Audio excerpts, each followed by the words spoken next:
उनका वही एक बेसुरा राग है कि अवाम ने घबराना नहीं है। हम समझते थे कि अचानक रातों रात तब्दीली आ जाएगी, वो चीज़ नहीं हुई है। सब्सक्राइब करें और बेल दबाएं ताकि कोई खबर रह न जाए।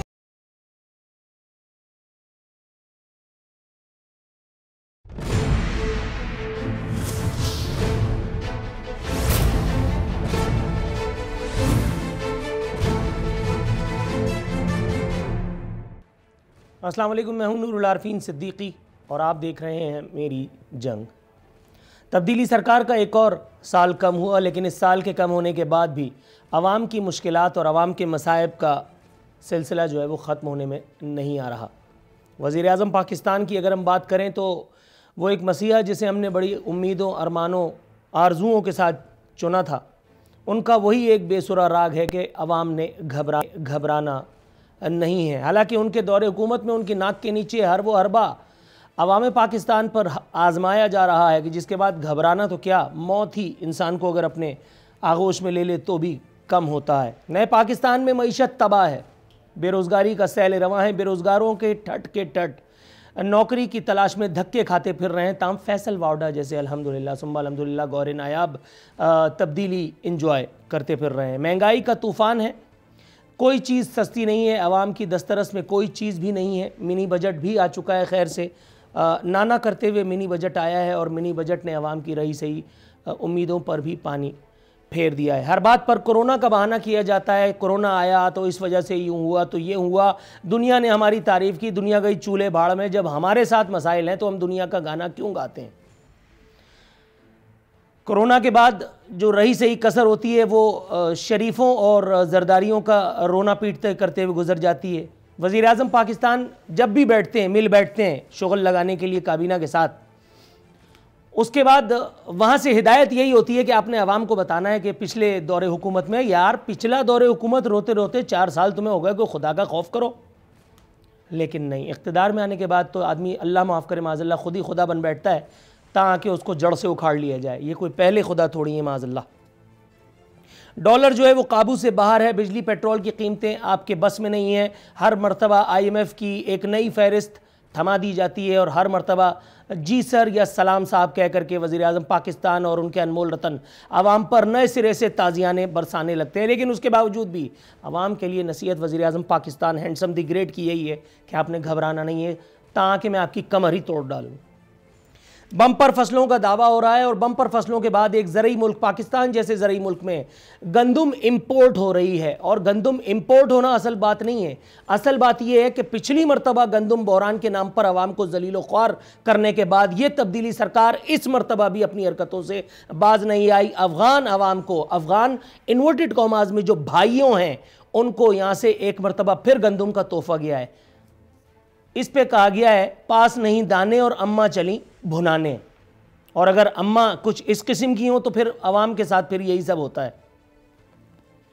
स्टेट बैंक को उसकी मुतनाज़ा खुद मुख्तारी का वो जो सिलसिला चल निकला है, आपके ख्याल में वज़ीर आज़म पाकिस्तान ने किया है? नो सर, ये बैरूनी एजेंडा है जिस पे वज़ीर आज़म पाकिस्तान सिर्फ अंगूठा लगाने के काम आए हैं। इनको ऐसा करना ही था, इनको ऐसा करना ही था। ये दुनिया की तारीख में मेरे ख्याल है खाल खाली हुआ होगा। ऑटोमन एम्पायर से लेकर के शायद आज ये दूसरी नज़ीर है, ये शायद तीसरी होगी, चौथी नहीं हो सकती इंशाल्लाह, इतना मुझे पता है। स्टेट बैंक को, मरकज़ी बैंक को खुद मुख्तारी दे करके आपने अवाम पाकिस्तान के साथ रही सही कसर भी पूरी कर दी है। और अब बैंकिंग की दुनिया में भी आपका सिक्का चलने का नहीं। IMF से मांग तांग करके वर्ल्ड बैंक से बाकर रज़ा नामी एक अनमोल रतन लाए गए हैं। उन्होंने वही कुछ किया है जो पिछली मरतबा जहां वो थे वहां उन्होंने किया है। तकरीबन कर चुके हैं, लेकिन हमने घबराना नहीं है। गुज़रा बदस्तूर अच्छा है, सब अच्छा है कि ढोल ताशे बजाने में लगे हुए हैं, सब बगले बजा रहे हैं क्योंकि फवाद चौधरी बेसर रोज़गार है, हमाद अज़हर को कोई पूछने वाला नहीं है। आप गैस के लिए ख्वार होते हैं तो खुद ख्वार होते रहें, लेकिन ये भी पिछले लोगों की जिम्मेदारी है और हम सिर्फ बयान देने के काम में आएंगे। दोबारा बताता चलूँ, वज़ीर आज़म पाकिस्तान आज भी गड़े मुर्दे उखाड़ने के तमन्नाई हैं। यहाँ मेरे साथ स्टूडियोज़ में तशरीफ़ रखते हैं पाकिस्तान तहरीक इंसाफ अरकान में से अशरफ कुरैशी साहब, पाकिस्तान तहरीक इंसाफ से, इन्हें प्रोग्राम में खुशामदीद कहते हैं।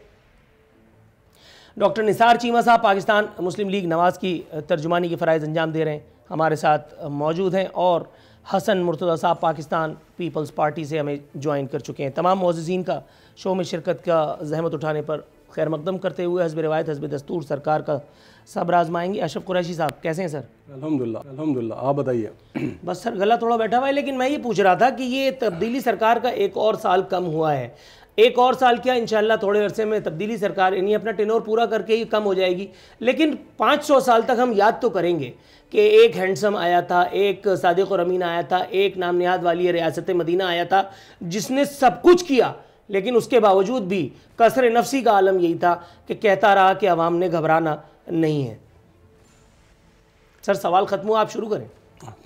आज मैं समझा कि मजीद सवाल कोई आने नहीं, वाला सवाल है, हो गया, क्योंकि वजह यह है कि जो भी बात की आपने बड़ी लंबी चौड़ी तहमीद है माशाल्लाह, और बड़ी अच्छी बात करते हैं आप, बिल्कुल आवाम की जो नब्ज़ होती है उस पर हाथ रख के बात करते हैं। बड़ी खुशी होती है कि आपकी ज़बान से वो बातें सुनते हैं जो जनरल पब्लिक कर रही होती है। जाहिर सी बात है कि अपना एक पॉइंट ऑफ व्यू आपका अपनी अपनी जगह पर है, लेकिन लोगों का पॉइंट ऑफ व्यू अपनी जगह पर आता है जो आप लेकर उनकी नुमाइंदगी करते हैं। शुक्रिया सर, ये एक अच्छी बात है। लेकिन इसके साथ साथ इस मुल्क की जो जब मैं बात करूँगा तो यकीनी बात है माजी का भी जिक्र होगा, हाल का भी होगा और मुस्तकबिल का भी जिक्र होगा। ये आपने जो कहा ना, ये बहुत ज़्यादा सारी सिलसिला हो रहा है, तो बड़ा पूरी कौम को जो है तशवीश है, परेशानी में मुब्तला है। बिल्कुल है, मैं इस बात से कतई नज़र, क्योंकि सब हम माशरे का हिस्सा हैं और हम सब एक साथ ही फेस कर रहे हैं, कोई अलग अलग फेस नहीं कर रहा कि मेरे लिए जन्नत बनी हुई है और आपके लिए दोज़ख बनी हुई है। सबके लिए एक ही जैसी चीज़ है और सभी फेस कर रहे हैं उसको। लेकिन जब भी होगा ना, जब अगर हम कोई भी चीज़ दुरुस्त करने की तरफ निकलेंगे तो उसके अंदर परेशानियाँ ज़रूर आती हैं और आएंगी। और ये मुस्तकिल जो है, जब ये तहरीक इंसाफ हमने शुरू की थी तो हम मुस्तकिल आवाम को ये बात कह रहे थे कि परेशानियाँ ज़रूर होंगी, क्योंकि एहतसाब का वक्त जो है ना, जो एहतसाब के नाम जब एहतसाब शुरू किया जाएगा किसी भी वक्त चीज़ पर, तो उसकी अकाउंटेबिलिटी आप घर से शुरू कर लें, आपके घर में प्रॉब्लम शुरू हो जाएंगी। आप बाहर शुरू कर लें। मैंने अपने बिज़नेस में देखा, जब मैंने अकाउंटेबिलिटी शुरू की तो बिज़नेस के अंदर प्रॉब्लम्स क्रिएट हो गई, क्योंकि लोग नहीं चाहते, उनको एक फ्रीडम, एक आज़ादी चाहिए होती है जो इस माशरे के अंदर बहुत अरसे से जारी थी। तो अभी इसको कंट्रोल करने के लिए आवाम को तो इस बात के लिए, क्योंकि आवाम ये मुकाबला जो था ये आवाम के दरमियान में और पिछली उन करप्ट कुव्वतों के दरमियान में था जो ये समझ रहे थे कि ये हमारा मुल्क है और ये बस हमने इस पर कब्जा कर लिया और अब हमारा यहाँ से कुछ हिला नहीं सकता। इस दरमियान में इमरान खान साहब के जो हम तहरीक इंसाफ जब आई बीच में और उसने चैलेंज किया इन कुव्वतों को, तो आवाम ने इनका साथ दिया, किसी और ने साथ नहीं दिया। और आज भी जो इलेक्शन हो रहा है, जो बाई इलेक्शन हो रहा है या कोई भी इलेक्शन हो रहा है, आप उसमें ये देखेंगे यकीनन अवाम मायूसी की तरफ गए हैं, मैं ये नहीं कहता, लेकिन उनका मुकाबला यह था कि वही 22% लोग अब वोट डालने निकलते हैं, बाकी जो है अब 78% घर बैठ गया है, वो मूव नहीं हो रहा, क्योंकि वो ये समझते हैं कि हमने जो वोट दे के हम समझते थे कि अचानक रातों रात तब्दीली आ जाएगी, वो चीज़ नहीं हुई है। अब इम्पोर्ट हो रही है, मिसमैनेजमेंट हो सकती है फॉर द टाइम। थोड़ा सा तवक्कुफ कीजिएगा, इसलिए कि ये फर्दन डिस्कस करेंगे इम्पोर्ट, मईशत, महंगाई का तूफान। हसन मुर्तज़ा साहब, सर आप मुझे सुन सकते हैं? जी मैं सुन रहा हूँ जी। हसन मुर्तज़ा साहब, अशरफ कुरैशी साहब ने उज़्र तराशा है कि जब किसी चीज़ को आप ठीक करने के लिए जाते हैं तो परेशानियां होती हैं। उन्होंने घरों की मिसाल दी, अपने ज़ाती बिज़नेस की मिसाल दी। सर गोया उनका ये उज़्र हमें बाय कर लेना चाहिए। 4.25 साल होने को आए हैं, 4.25 साल में सिर्फ वज़ीर आज़म पाकिस्तान या तो कोई इंटरनेशनल लेक्चर देने के लिए आते हैं जिसका सर होता है ना पैर, और जो सरकारी तबलची हैं या वो जो खुशामदी एंकरान हैं, वो 2 खान जो किराए पे इस वक्त लिए हुए हुकूमत ने, जो जिनका मुख्तलिफ ईयर टाइम है, लेकिन दोनों मुख्तलिफ चैनल्स पे बैठ करके और मदद कर रहे हैं मेरे सरकार की। इसके अलावा कोई और नुस्खा है आपके नज़र में जो हमें आप तजवीज़ करें और फिर हम 5 साल तक मज़ीद ना घबराएं?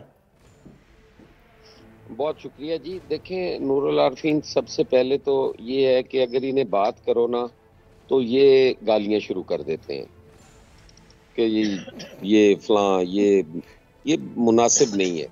अब इन्होंने बड़ा ही कहा जी कि साबिक जो थे वो चोर थे, करप्ट थे, वही रट जो पहले हर रोज सुनते हैं। भाई पहले चोर थे या नहीं, उनका फैसला अदालतों ने करना है या इमरान खान की कैबिनेट ने करना है या इमरान ने करना है? वो कौन होता है ये फैसला करने वाला कि फलां चोर है, फलां ये है? जब इदारे मौजूद हैं, इदारों ने बंदे पकड़ने हैं, अदालतों ने फैसले करने हैं, ये कौन होता है ये कहने वाला कि चोर है, फलां है? एक तो ये बिल्कुल बात मुनासिब नहीं है। चोर ये खुद हैं, डाकू ये खुद हैं, लुटेरे ये खुद हैं, बैंक बेचने वाले ये खुद हैं, कश्मीर बेचने वाले ये खुद हैं, और लोगों को ये चोर और डाकू, अगर तो इन्होंने प्रोग्राम में बैठना होता है तो बराए मेहरबानी कोई बात हो जिसकी कोई मंतक हो, लोगों के सामने रोज ये बीन बजाना कि जी फलां चोर था, फलां डाकू था, फलां करप्ट था। आज 4 रुपए तेल महंगा कर दिया है। कौन से डाकू को इन्होंने सजा दे लिया? चोर 4 रुपए तेल महंगा करके आपने तो कौम को सजा दी है। आपको मुंतखब करने का जो इल्जाम उन पे लगा हुआ है, आपने उनको आज 4 रुपए की मद में पेट्रोल की मद में 4 रुपए का टीका फिर लगा लिया है। आप क्या करने क्या जा रहे हैं? इस मुल्क को आपने उस जगह पर पहुंचा दिया है जहां पे कोई भी सियासी कुव्वत इसको ठीक करने की पोजीशन में नहीं होगी। खुदा न खास्ता इस मुल्क के साथ क्या आप कोई अलमिया करना चाहते हैं? आप सबका सारों को चोर कहते जा रहे हैं। यार इसमें तो वो लोग भी हैं जिनकी सारा दिन आप तारीफें करते हैं। 40 साल इस मुल्क में फौज काबिज रही है, आप उनको भी चोर कह रहे हैं।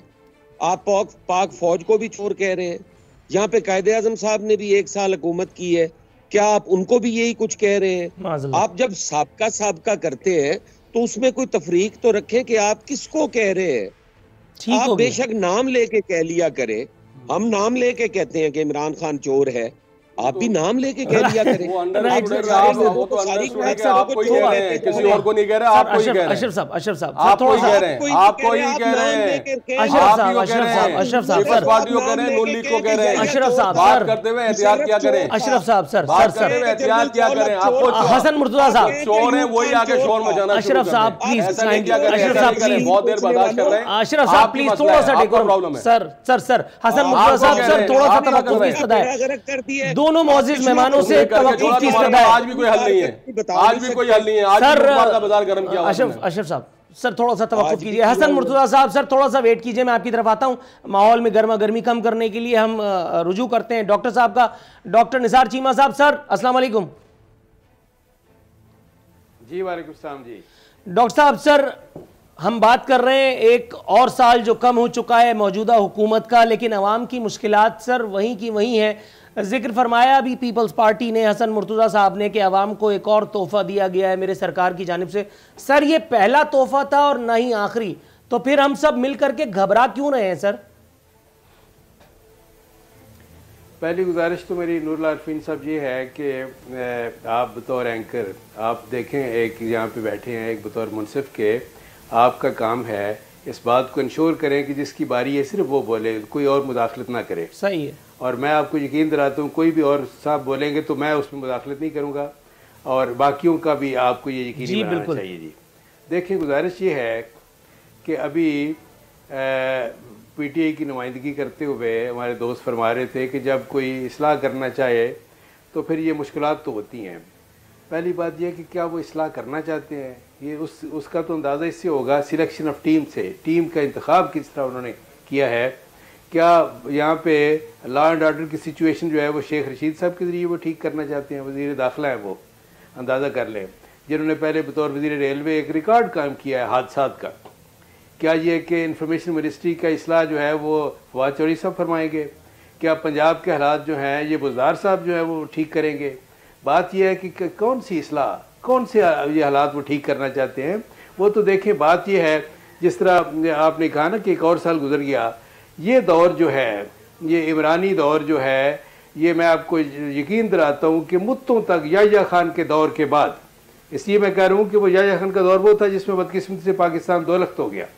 उसके दौर के बाद ये बदतरीन दौर, स्यातरीन दौर के तौर पर मुद्दों याद रखा जाएगा। हर साल गुजरते साल के साथ 3 साल हो गए इनके, 3.5 साल हो गए। पहले साल जो इन्होंने इमरान खान साहब ने रिकॉर्ड कायम किए महंगाई के, बेरोज़गारी के, बदइंतज़ामी के, अगले साल अपने रिकॉर्ड जो है वो तोड़ के एक नए रिकॉर्ड कायम कर दिए। तीसरा साल आया तो उन्होंने पिछले रिकॉर्ड ख़त्म करके उनको तोड़ कर नए रिकॉर्ड कायम किए हैं, बदइंतज़ामी के, महंगाई के, नालायकी के, बेरोज़गारी के। और इस पर यह है कि अंदाज़ा करें कि इस पर बेहिसी की इंतहा है कि अवाम के मज़ालिम का, दुख दर्द का इनको एहसास भी नहीं है। अंदाज़ा करें कि अवाम की चीखें इन्होंने निकलवा दी हैं। यह है कि नया साल का आगाज़ भी यह है कि पेट्रोलियम मसनूआत की कीमतों में यह है कि फिर एक नए इजाफे के साथ, एक नए बम के साथ अवाम के साथ इन्होंने ये देखें ये क्या सलूक कर रहे हैं अवाम के साथ, जिस तरह की ये जिस तरह बेदर्दी के साथ ये जुल्म कर रहे हैं, और जिस तरह नए इन्होंने रिकॉर्ड कायम किए हैं महंगाई और बेरोज़गारी के। अवाम ने नूरुल आरफीन साहब इसका बदला लेना है अब वोट के ज़रिए इनसे। और आप याद रखिएगा कि देखें, जब भी अवाम को मौका मिला, आप देख लें ज़िमनी इलेक्शन जितने हुए हैं उसके बाद कंटोनमेंट बोर्ड के इलेक्शन हुए, KPP बल्दियाती इलेक्शन हुए। अवाम ने अपने गम गुस्से का इजहार किया है, अवाम ने इनकी पॉलिसीज़ को, इस टीम को, इनके लीडर को मुस्तरद किया है।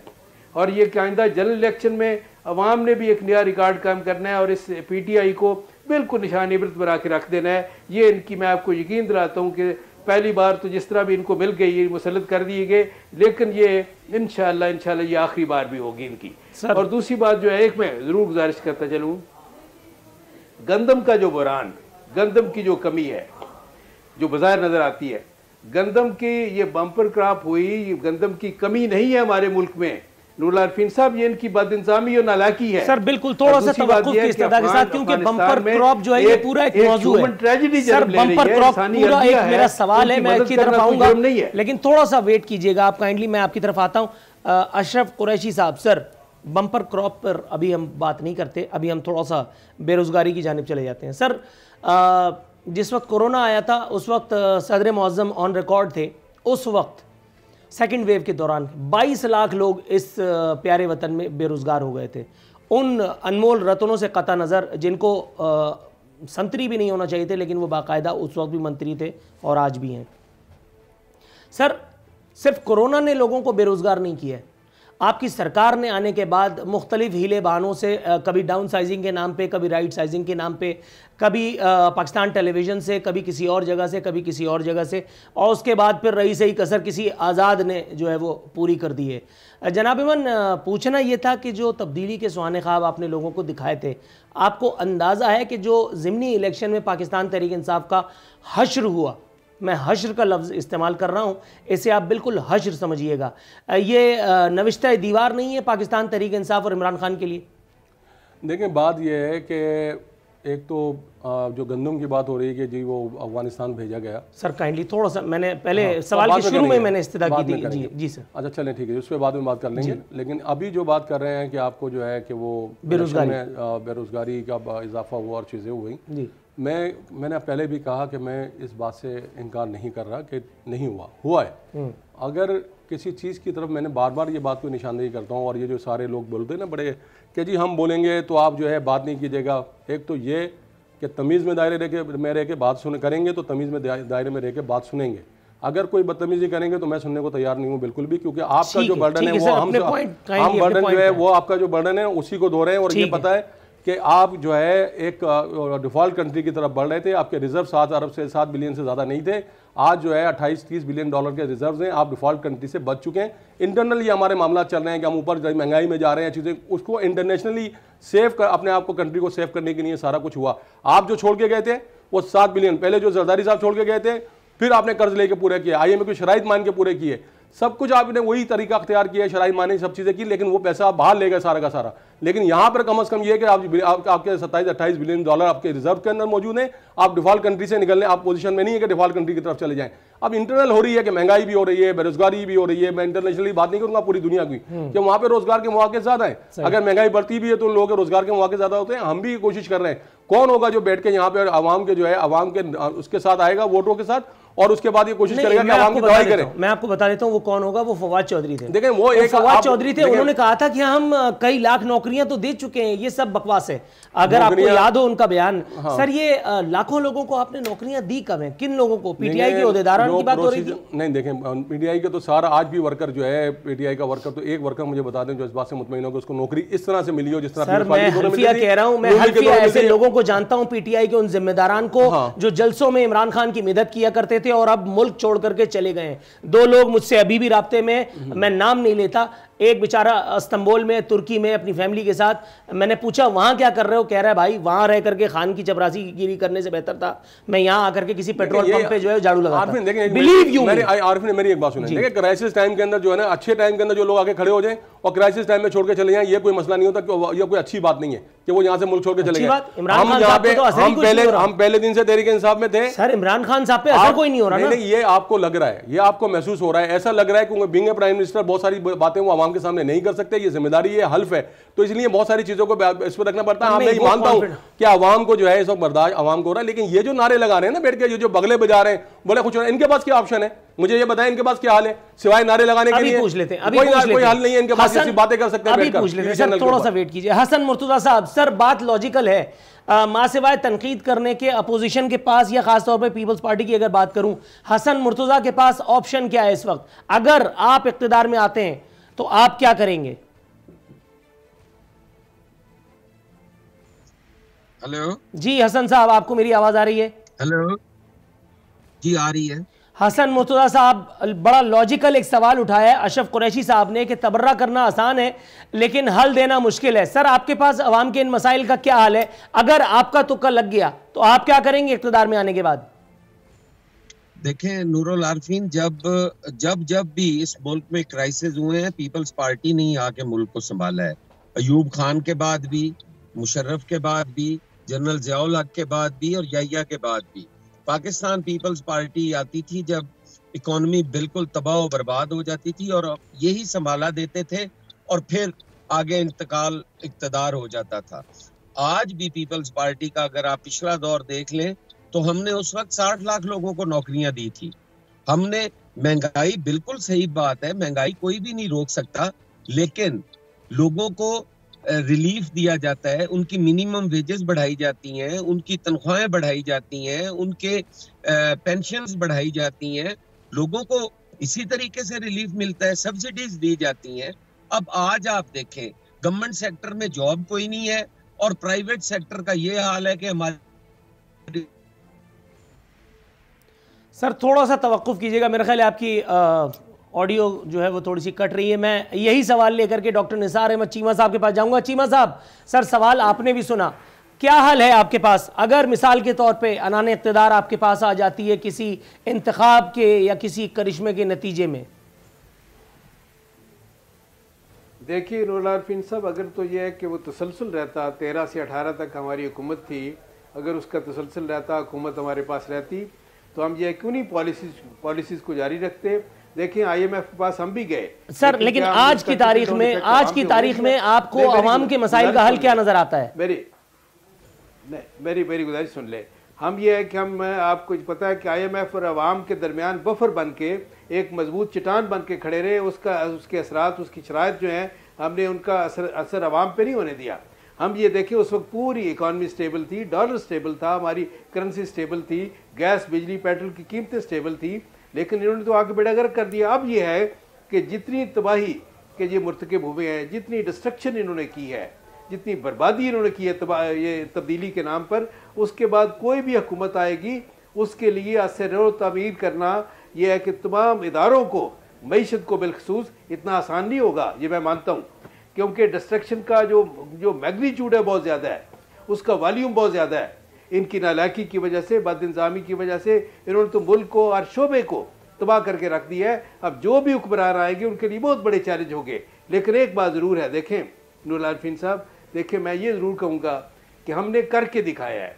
हम ये एक बेहतरीन टीम लेके आएंगे। जिस तरह मैंने कहा, इस तरह नहीं है कि जिस तरह ये तब्दीली के नाम पर जिस तरह की ये टीम लाए हैं, क्या ये कि इस तरह ये इनके इखलास का सबूत इससे मिलता है कि किस तरह की टीम का इन्होंने इंतखाब किया। जिस तरह मैंने पहले कहा कि ये वज़ार साहब के ज़रिए पंजाब के हालात ठीक करना चाहते हैं, ये वज़ारत दाखिला जो है शेख रशीद साहब को देख के लॉ एंड ऑर्डर की सिचुएशन बेहतर करना चाहते हैं। आप देखें सबसे इंपॉर्टेंट वजारतें हैं नूरुल आरफीन साहब, इंफॉर्मेशन मिनिस्ट्री और एजुकेशन मिनिस्ट्री। क्या ये कि रियासत मदीना का यहाँ पे क़याम जो है इस तरह के लोगों के ज़रिए लाना चाहते हैं जो देखे ताजदार मदीना के लाए हुए निज़ाम की बागी हैं, बिल्कुल लादीनी सोच रखने वाले लोग हैं, इनके ज़रिए यहाँ पे ये मदीने की रियासत का क़याम लाना चाहते हैं। देखिए थोड़ा सा तवक्कुफ की इस्तदा है, या मुझे एक इमीडिएट ब्रेक की कॉल दे दी गई है। डॉक्टर सर एक मुख्तसर सा वक्फा लेना पड़ेगा, वक्फे के बाद दोबारा हाजिर होते हैं। नाज़रीन हमारे साथ रहिएगा।